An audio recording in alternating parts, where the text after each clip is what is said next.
नमस्कार, जनप्रवाद सुपरफास्ट में आपका स्वागत है। मैं हूं हेमेंद्र सिंह। नजर डालते हैं आज की सुर्खियों पर। कृषि कानूनों के विरोध में किसानों ने नोएडा ग्रेटर नोएडा एक्सप्रेसवे को जाम कर दिया है। इसके साथ ही दिल्ली नोएडा को जोड़ने वाला डीएनडी का रास्ता भी बंद हो गया है। इसके चलते आने जाने वाले लोगों को भारी दिक्कतों का सामना करना पड़ रहा है। किसान आंदोलन को लेकर हरियाणा में 40 खापों के बीच महापंचायत हुई, जिसमें इन्होंने फैसला लिया है कि वो हरियाणा सरकार गिराने के लिए उन विधायकों से बात करेंगे जो खापों के समर्थन से जीते हैं। इनमें जेजेपी और निर्दलीय विधायक शामिल हैं। हरियाणा के जींद में खाप पंचायतों ने आंदोलनकारी किसानों को समर्थन देने के लिए दिल्ली के लिए कूच कर दिया है। पंचायतों ने कहा कि अगर 3 दिसंबर को सरकार से बात नहीं बनती तो फिर वो दिल्ली जाने वाले फल, दूध, सब्जियों की सप्लाई बंद कर देंगे। चंडीगढ़ में युवा कांग्रेस ने सीएम खट्टर के खिलाफ हल्ला बोल दिया है। कार्यकर्ताओं ने कहा कि जिस तरह किसानों पर बल प्रयोग किया गया वो गलत है। इसके लिए सीएम को माफी मांगनी चाहिए। पुलिस ने कार्यकर्ताओं को खदेड़ने के लिए पानी की बौछारें की। किसान आंदोलन खत्म करने की तैयारियों को लेकर गृह मंत्री अमित शाह के आवास पर कृषि मंत्री और रेल मंत्री की बैठक हुई। माना जा रहा है कि कल किसानों के साथ होने वाली बैठक को लेकर तीनों नेताओं के बीच रणनीति को लेकर चर्चा की जाएगी। किसान आंदोलन को लेकर विपक्ष के आरोपों पर केंद्रीय मंत्री मुख्तार अब्बास नकवी ने हमला बोला है। उन्होंने कहा कि मोदी सरकार किसानों की आय को दोगुनी करने के संकल्प के साथ काम कर रही है। जो किसानों को बहका रहे हैं उनकी नीयत में खोट है। मध्य प्रदेश के गृह मंत्री नरोत्तम मिश्रा ने किसान आंदोलन पर बड़ा बयान दिया है। नरोत्तम मिश्रा ने कहा है कि किसान आंदोलन के पीछे वही ताकतें लगी हैं जो सीएए और एनआरसी आंदोलन के दौरान सक्रिय थी। यही किसान आंदोलन को भड़का रही हैं। राहुल गांधी ने कृषि कानूनों के खिलाफ किसानों के प्रदर्शन पर केंद्र सरकार पर निशाना साधा है। उन्होंने आरोप लगाया कि ये झूठ और सूट-बूट की सरकार है। राहुल ने कहा कि सरकार ने किसानों की आय दोगुनी करने को कहा था, लेकिन वो आदी हो गई। कांग्रेस नेता रणदीप सुरजेवाला ने किसान आंदोलन और कृषि कानूनों की कमेटी को लेकर केंद्र पर हमला बोला है। सुरजेवाला ने कहा कि कृषि मंत्री ने विशेष कमेटी के गठन का ऐलान करके नया जुमला पेश किया है ताकि किसानों की आंखों में धूल झोंक सकें। राजस्थान के मुख्यमंत्री अशोक गहलोत ने कहा है कि किसानों को बातचीत के लिए बुलाना केंद्र सरकार का सही कदम है, लेकिन केंद्र सरकार ने इसमें काफी देर कर दी है। गहलोत ने कहा कि किसानों के आंदोलन को लेकर सिर्फ देश में नहीं बल्कि बाहर भी चिंता बढ़ रही है। ब्रिटेन में कोरोना महामारी के बढ़ते मामलों के बीच बड़ी राहत भरी खबर आई है। सरकार ने फाइजर बायोटेक द्वारा तैयार कोरोना वैक्सीन को देश भर में प्रयोग करने की अनुमति दे दी है। ऐसा करने वाला वो दुनिया का पहला देश बन गया है। अब जल्द ही लोगों को वैक्सीन दी जाएगी। एनडीए के उम्मीदवार सुशील मोदी ने राज्यसभा के लिए बिहार विधानसभा में नामांकन किया। इस दौरान CM Nitish, deputy CM Tarkishore और बीजेपी अध्यक्ष संजय जायसवाल भी मौजूद रहे। सीएम नीतीश ने कहा कि वो सुशील मोदी को अग्रिम बधाई देने आए हैं। सुशील मोदी ने एनडीए प्रत्याशी के तौर पर राज्यसभा के लिए नामांकन करने के बाद पीएम मोदी, गृह मंत्री अमित शाह और बीजेपी अध्यक्ष जेपी नड्डा का धन्यवाद किया। साथ ही समर्थन के लिए हस्ताक्षर करने वाले बिहार के सभी विधायकों का शुक्रिया अदा किया। रक्षा मंत्री राजनाथ सिंह ने झंडा दिवस कोष को लेकर लोगों से अपील की। रक्षा मंत्री ने कहा कि इस कोष में जमा राशि से युद्ध में दिवंगत और विकलांग हुए सैनिकों की मदद की जाती है। साथ ही गैर पेंशन सेवानिवृत्त कर्मियों और उनके आश्रितों के लिए योजनाएं चलाई जाती हैं।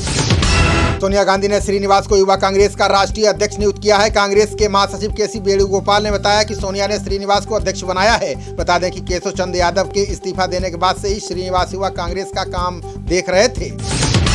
दिल्ली, गुजरात की तुलना में ओडिशा सरकार ने कोरोना टेस्ट की फीस आधी कर दी है। सीएम नवीन पटनायक ने कहा कि ओडिशा की निजी लैब में आरटी-पीसीआर टेस्ट 400 रुपए में होगा। इससे ज्यादा फीस लेने वालों पर कार्रवाई होगी। वहीं सरकारी लैब में मुफ्त टेस्ट होगा।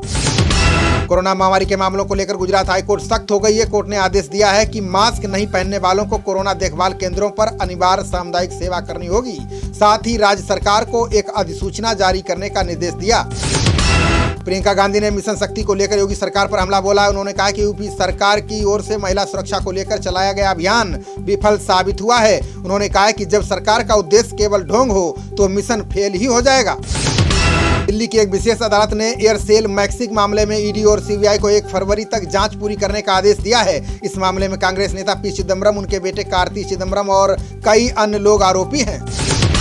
सुप्रीम कोर्ट ने थानों में सीसीटीवी और गवाहों पर राज्य सरकारों को नोटिस जारी किया। इसमें कोर्ट ने थाने में सीसीटीवी लगाने और गवाहों के बयानों की वीडियोग्राफी कराने को लेकर जवाब मांगा है। अब सभी सरकारों को जनवरी में हलफनामा देना होगा। यूपी के सीएम योगी ने मुंबई में टाटा समूह के चेयरमैन चंद्रशेखरन के साथ बैठक की। इस दौरान सीएम ने टाटा समूह से यूपी में औद्योगिक निवेश को लेकर चर्चा की। बताया जा रहा है कि सीएम ने इन्वेस्टर समिति वाले निवेश को लेकर भी चंद्रशेखरन से बातचीत की है। यूपी में फिल्म इंडस्ट्री को स्थापित करने की कवायद में जुटे सीएम योगी के मुंबई दौरे को लेकर संजय राउत ने हमला बोला है। राउत ने कहा कि मुंबई की फिल्म सिटी को कहीं और शिफ्ट करना आसान नहीं है। दक्षिण भारत में भी फिल्म उद्योग बड़ा है, क्या योगी जी वहां भी जाएंगे? यूपी में फिल्म सिटी बनाने को लेकर राजनीति गर्म हो गई है। शिवसेना और एनसीपी जहां इस मुद्दे को महाराष्ट्र के खिलाफ साजिश करार दे रही है, वहीं योगी सरकार के मंत्री मोहसिन रजा ने दावा किया है कि फिल्म इंडस्ट्री पर अंडरवर्ल्ड का दबाव है। भारत के विदेश मंत्री एस जयशंकर ने ओमान के अपने समकक्ष बद्र अल बुसैदी से बात की। इस दौरान दोनों नेताओं के बीच स्वास्थ्य और खाद्य सुरक्षा सहित द्विपक्षीय सहयोग पर चर्चा हुई। इसके अलावा क्षेत्रीय और आंतरिक मुद्दों पर विचारों का आदान प्रदान भी हुआ। मध्य प्रदेश के मुख्यमंत्री शिवराज सिंह चौहान ने सरकारी कर्मचारियों की छटनी करने का फैसला किया है। सरकार ने इस संबंध में जांच पड़ताल शुरू कर दी है। इस संबंध में सरकार ने विभिन्न विभागों से कर्मचारियों की CR रिपोर्ट के आधार पर 4 दिसंबर तक रिपोर्ट मांगी है।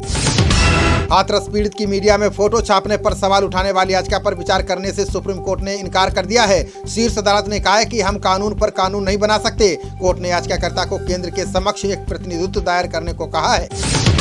क्योंकि सरकार अंतरजातीय अंतरधार्मिक विवाह प्रोत्साहन नियमावली को खत्म करने जा रही है। इस स्कीम के तहत अंतरजातीय और अंतरधार्मिक विवाह करने वाले जोड़ों को सरकार की ओर से 50,000 रुपए दिए जाते थे। अब सरकार इस स्कीम को बंद करने पर विचार कर रही है। सीएम केजरीवाल ने बीजेपी और पंजाब के सीएम पर निशाना साधा। उन्होंने कहा कि दिल्ली के स्टेडियमों को जेल बनाने की इजाजत नहीं दी तो बीजेपी झूठे आरोप लगाने लगी है। वहीं पंजाब सीएम कैप्टन अमरिंदर सिंह के परिजनों को ईडी का नोटिस मिला है, इसलिए वो भी चुप हैं। पश्चिम बंगाल के राज्यपाल जगदीप धनखड़ ने कोवैक्सीन के तीसरे चरण के परीक्षण की शुरुआत की। उन्होंने कोरोना महामारी से प्रभावी तरीके से निपटने के लिए देश के नेतृत्व की सराहना की। राज्यपाल ने कहा कि आयुष्मान भारत योजना लोगों के लिए लाभदायक साबित हुई है। केंद्र सरकार ने बिना फास्टैग वाले वाहनों को राहत दी है। केंद्र ने कहा है कि बिना फास्टैग वाहन नेशनल हाईवे टोल प्लाजा से जा सकेंगे और उनको कोई पेनाल्टी भी नहीं देनी होगी। बता दें कि पिछले साल से बिना फास्टैग वाले वाहनों से 2 गुना टोल वसूला जा रहा था। पाकिस्तानी सैनिकों ने जम्मू कश्मीर के कठुआ में नियंत्रण रेखा के पास एक बार फिर संघर्ष विराम का उल्लंघन किया है। पाकिस्तान ने अग्रिम चौकियों पर भारी गोलीबारी की। सेना के अधिकारी ने बताया कि BSF ने पाकिस्तानी सैनिकों को मुंहतोड़ जवाब दिया है। यूपी के देवरिया डीएम अमित किशोर ने इंसानियत की मिसाल पेश की है। डीएम BSF के शहीद जवान अजय के घर पहुंचे और उनकी बेटी का कन्यादान किया। इस समारोह में डीएम की पत्नी भी मौजूद रहीं। डीएम ने नव दंपत्ति को आशीर्वाद दिया और पिता का फर्ज भी निभाया। जेपी सांसद और बॉलीवुड अभिनेता सनी देओल को कोरोना हो गया है। हिमाचल के मनाली चिकित्सा अधिकारी डॉक्टर रणजीत ठाकुर ने बताया कि सनी देओल का कोरोना टेस्ट पॉजिटिव आया है। इसके बाद सनी ने खुद को आइसोलेट कर लिया है। स्वास्थ्य मंत्री अनिल विज की अध्यक्षता में हरियाणा में आज योग परिषद की बैठक हुई। विज ने बताया कि बैठक में योगशालाओं की संख्या 2000 करने और योग को शिक्षा में शामिल करने के तौर पर फैसला किया गया है। इसके अलावा योग प्रशिक्षकों की भर्ती करने का निर्णय लिया गया है। एनजीटी ने दिल्ली NCR की शादियों में आतिशबाजी पर रोक लगा दी है। एनजीटी ने कहा है कि यहाँ प्रदूषण का स्तर और वायु गुणवत्ता खराब श्रेणी में पहुँच गई है, इसलिए दिल्ली और NCR में पटाखा सहित दूसरी आतिशबाजी पर प्रतिबंध रहेगा। ड्रग्स मामले में गिरफ्तार अभिनेत्री रिया चक्रवर्ती के भाई सौविक को 3 महीने बाद जमानत मिल गई है। इससे पहले हाईकोर्ट ने 2 बार और सेशन कोर्ट ने 2 बार उसकी जमानत याचिका खारिज कर दी थी। बता दें कि सौविक की ड्रग पेडलर के बयान के बाद गिरफ्तारी हुई थी। विश्व प्रदूषण नियंत्रण दिवस पर यूपी के डिप्टी सीएम केशव प्रसाद मौर्य ने PWD के प्रांगण में हर्बल वृक्ष लगाया। इसके साथ ही पूरे प्रदेश में हर्बल वृक्ष लगाने की शुरुआत की गई। मौर्य ने कहा है कि कार्बन फुटप्रिंट कम करने के लिए प्लास्टिक की सड़कें भी बनाई जा रही हैं।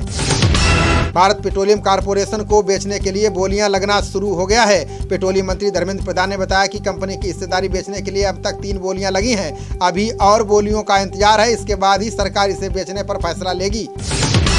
तमिलनाडु की सीएम रही जयललिता की बेहद करीबी शशिकला ने विशेष अदालत में अपील की है। इसमें शशिकला ने अपनी सजा कम करने और जेल से रिहाई का अनुरोध किया है। बता दें कि शशिकला आय से अधिक संपत्ति मामले में 4 साल की सजा काट रही हैं।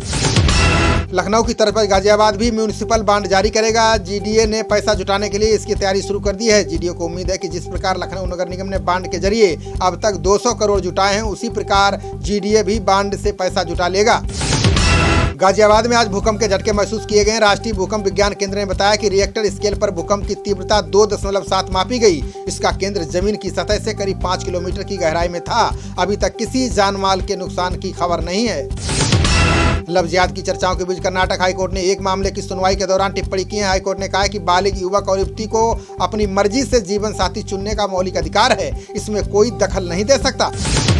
बॉलीवुड एक्ट्रेस कंगना रनौत ने अपना ऑफिस तोड़े जाने के मामले में अब सुप्रीम कोर्ट का रुख किया है। कंगना ने सुप्रीम कोर्ट में कैविएट दायर की है। इसमें मांग की है कि BMC को ये सुनिश्चित करना होगा कि उनको बिना बताए कोई कदम नहीं उठाएगी। एनडी तिवारी के बेटे रोहित तिवारी मर्डर केस में अपूर्वा शुक्ला को दिल्ली हाईकोर्ट ने झटका दिया। हाईकोर्ट ने अपूर्वा की जमानत याचिका खारिज करते हुए कहा है कि उन्हें जमानत नहीं दी जा सकती है, वो जमानत मिलने पर सबूतों को प्रभावित कर सकती है। स्पाइस जेट एयरलाइंस कोरोना टीकाकरण के लिए लॉजिस्टिक समर्थन उपलब्ध कराने के लिए तैयारी कर रही है। एयरलाइन ने बताया कि अपनी ढुलाई सेवा स्पाइस एक्सप्रेस के जरिए बेहद संवेदनशील दवाओं और टीकों का परिवहन करेगी। मुख्यमंत्री कैप्टन अमरिंदर सिंह की अध्यक्षता में हुई कैबिनेट की बैठक में कई फैसले लिए गए हैं, जिसमें स्कूली वाहनों को बड़ी राहत देते हुए 23 मार्च से 31 दिसंबर तक स्कूली वाहनों और कैरिज बसों को टैक्स से 100% छूट दी गई है। बिहार सरकार ने ड्राइविंग सिखाने के लिए स्कूल खोलने वालों को आर्थिक मदद देने का ऐलान किया। सीएम नीतीश ने कहा कि सरकार राज्य में सड़क हादसों को रोकना चाहती है, इसलिए निजी ड्राइविंग स्कूल खोलने के लिए 20 लाख रुपए का अनुदान दिया जाएगा। आखिरी एक दिवसीय मुकाबले में भारत ने ऑस्ट्रेलिया को 13 रन से हरा दिया है। भारत ने पहले बल्लेबाजी करते हुए ऑस्ट्रेलिया के सामने 303 रनों का लक्ष्य रखा, जिसके जवाब में ऑस्ट्रेलिया की टीम 50वें ओवर में 289 रन बनाकर ऑल आउट हो गई। फिंच ने 75 रन की शानदार पारी खेली।